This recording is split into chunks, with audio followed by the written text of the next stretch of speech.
โอ้ยอ้าวแล้วเลยนั่งรอก่อนเด้อนั่งรอก่อนอันแม่หมอมื้อนี้นะมีคิวอันกรรมการหมู่บ้านนะที่เข้ามาปรึกษาเรื่องบุญกฐินบ้านเฮาอ๋อบุญกฐินบอกจ้าได้สักโมงล่ะนี่แล้วเดี๋ยวก็มาละโอ้ยแม่หมอมาแล้วบอกวัดดีมาแล้วไหนโอ้ยว่านี่ละบุญกฐินบ้านเฮานี่ละแม่หมอยังล่ะโอ้มื้อนี้แต่งองค์ทรงเครื่องคือสิรู้ล่วงหน้าเนาะแม่หมอเนาะ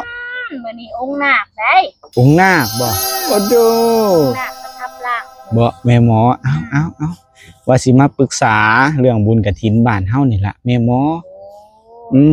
มาแล้วไหนล่ะปีนี้นั่นนั่งก็นั่งโอ้นั่งโอ้สบายเนาะแม่หมอเนาะปีนี้นั่นทางกรรมการปรึกษาหารือกันแล้วว่า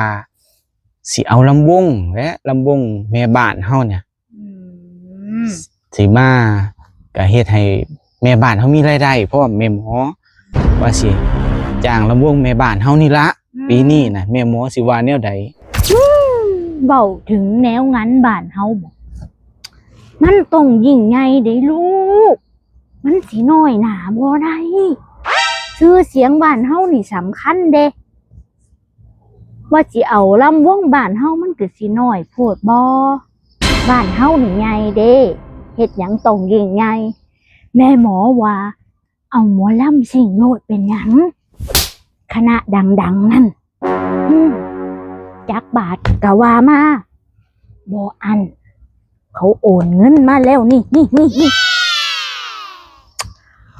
เดี๋ยวแม่หมอเบิ่งก่อนเด้อ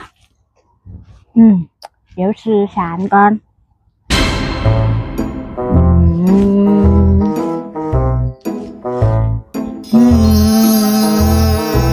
โอเคเอาหมอลำคือแม่หมอว่าน่ะล่ะเด้อบ่ยากบ่ให้ไผยากน้ำจักบาทเด้อ